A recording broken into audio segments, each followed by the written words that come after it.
السلام علیکم ناظرین، ڈرامہ سیریل سانول یار پیا اس وقت اپنی کہانی کی انتہا زبردست موڑ پر پہنچ چکا ہے۔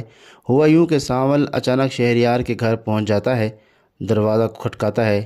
دروازہ کھٹکانے کے بعد جب سانول شہریار کے گھر جا کے پہنچ جاتا ہے، وہاں جا کے دیکھتا ہے کہ سانول کی پرانی محبوبہ موجود ہوتی ہے۔ سانول مسکرا کر کہتا ہے کہ مجھے بیٹھنے کا نہیں کہو گی۔ سانول کی پرانی محبوبہ کہتی ہے کہ تم یہاں کیا کرنے آئے ہو؟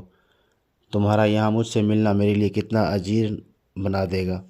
سانول کہتا ہے میں تم سے ملنے نہیں آیا، میں تمہارے شوہر شہریار سے ملنے آیا ہوں، اپنے ایک بندے کے خاص کام سے۔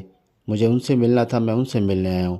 اگر ایسی بات ہے تو یوں سمجھنا کہ آج کے بعد میں تمہارے گھر پہ بالکل آیا بھی نہیں ہوں۔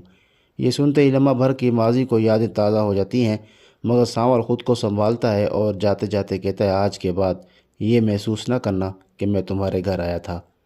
دوسری طرف پیا کے دل و دماغ پر اب الیار چھایا ہوا ہے۔ سوچوں میں، خیالوں میں، خوابوں میں بس الیار ہی الیار ہے۔ یوں لگتا ہے جیسے پیا کے دل میں بھی الیار کے جذبات جنم لے رہے ہیں۔ ادھر سانول بھی پیا کے عشق میں گرفتار ہے۔ ایک لڑکی اور دو دیوانے، ایک پھول دو مالی۔ الیار یونیورسٹی بالکل بھی نہیں جاتا۔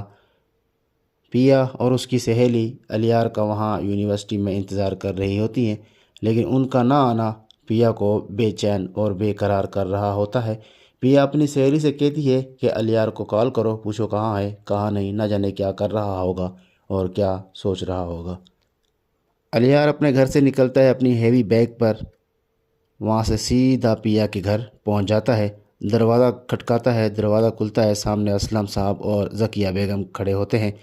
الیار کہتا ہے مجھے کہنا تو نہیں چاہیے، مگر میں پیا کا ہاتھ مانگنے آیا ہوں۔ یہ سنتے ہی اسلم صاحب غصے میں آگ بگولا ہو جاتے ہیں، کہتے ہیں کہ نکل جاؤ میرے گھر سے، ایسا نہ ہو کہ میں دھکے دے کر نکال دوں۔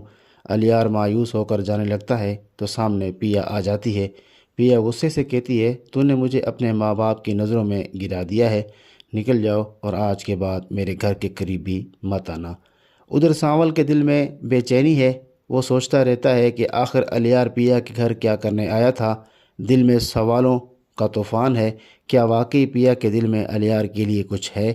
یوں لگتا ہے کہ اب کھیل نیا موڑ لینے والا ہے۔ ایک طرف سانول، دوسری طرف الیار اور درمیان میں پیا۔ کہانی کا اصل راز اب کھلنے والا ہے۔ اگلی قسط میں ہونے والا ہے دھماکے دار سین۔ ممکن ہے اسلم صاحب اور سیٹھ داؤد آمنے سامنے آ جائیں اور وہاں سے کہانی بالکل نیا رنگ لے لے۔ تب تک کے لیے ناظرین، اللہ حافظ، اپنا خیال رکھیے گا۔